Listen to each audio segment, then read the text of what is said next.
40. rocznica męczeńskiej śmierci księdza Jerzego. Jak ten czas szybko leci. Przeżywaliśmy ją. Pamiętam.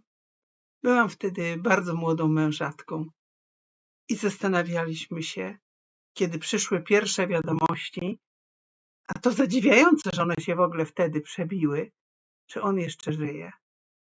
I do dzisiejszego dnia nie wiemy dokładnie, co się wówczas stało. Wiemy tylko, że była to bardzo okrutna śmierć, męczeńska śmierć. Świadomie wybrana droga księdza Jerzego, który ofiarował ją nam wszystkim i Polsce, naszej ojczyźnie.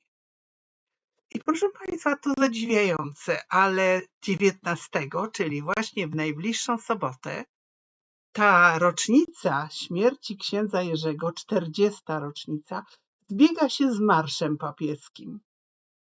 I 3 patronów ma ten marsz w tym roku. Nie tylko świętego Jana Pawła II, który był największym obrońcą życia, wielkim naszym ojcem, który wskazywał drogę również swojej ojczyźnie, Polsce, nam wszystkim, był nam tak i do dzisiejszego dnia jest tak bardzo bliski. Ale to jego przesłanie powinniśmy odnawiać, powinniśmy przekazywać naszym dzieciom. Drugim patronem jest błogosławiony ksiądz kardynał Stefan Wyszyński, prymas tysiąclecia.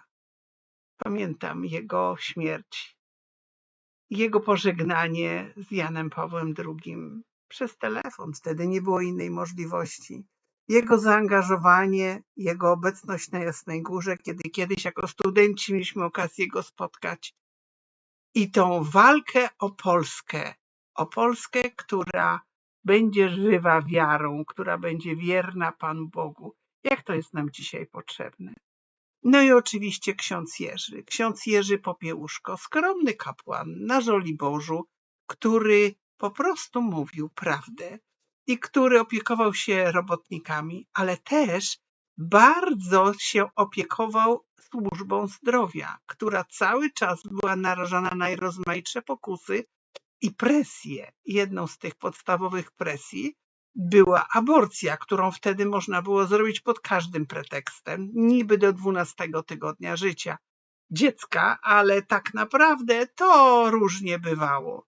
W praktyce pielęgniarki, lekarze, oni naprawdę potrzebowali ochrony i takim patronem, takim kapłanem, który z nimi był, który się z nimi modlił, który walczył o nich i stał się ojcem Solidarności, takim duszpasterzem Solidarności, był właśnie ksiądz Jerzy Popiełuszko.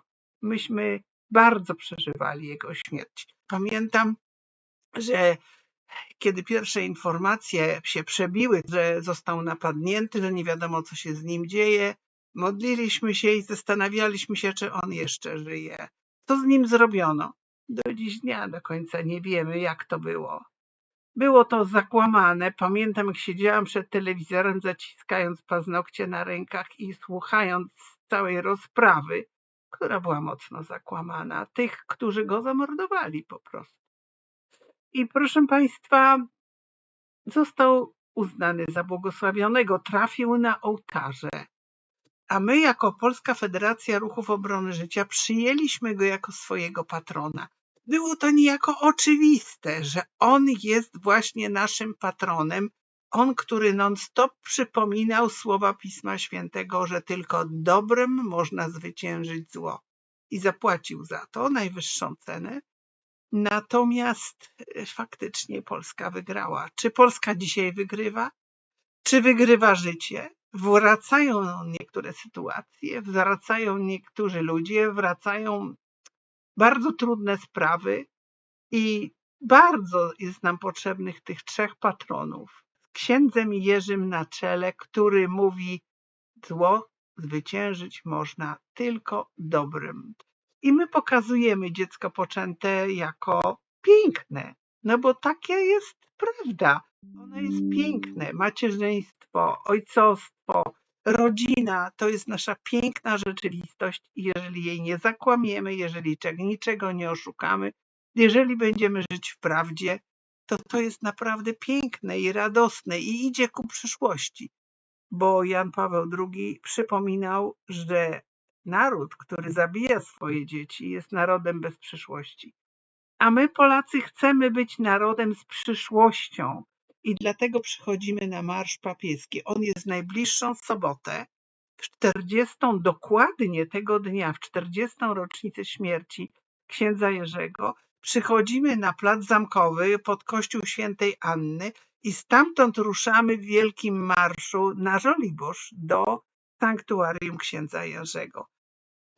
Ten marsz zakończy się uroczystą mszą świętą w sanktuarium, który będzie odprawiał ksiądz kardynał Kazimierz Nycz. Jest to szczególny moment naszego świadectwa, gdzie się łączy nasza miłość ojczyzny z naszą wiernością Panu Bogu i naszą tradycją, naszą polską wiarą, no i ochroną życia. I dlatego Polska Federacja Ruchów Obrony Życia włączyła się w organizację tego marszu do tych, którzy tak się starają, żeby on pięknie wypadł, i jestem przekonana, że będzie nas tam bardzo wielu i że będzie on wielkim wydarzeniem. Także zapraszam do Warszawy w sobotę 19 października o godzinie 13 zbieramy się na Placu Zamkowym, idziemy do sanktuarium, o godzinie 16 msza święta, wielkie święto, wielki dzień. Także do zobaczenia. A więcej informacji znajdziecie Państwo na naszej stronie internetowej www.hli.org.pl. Do zobaczenia.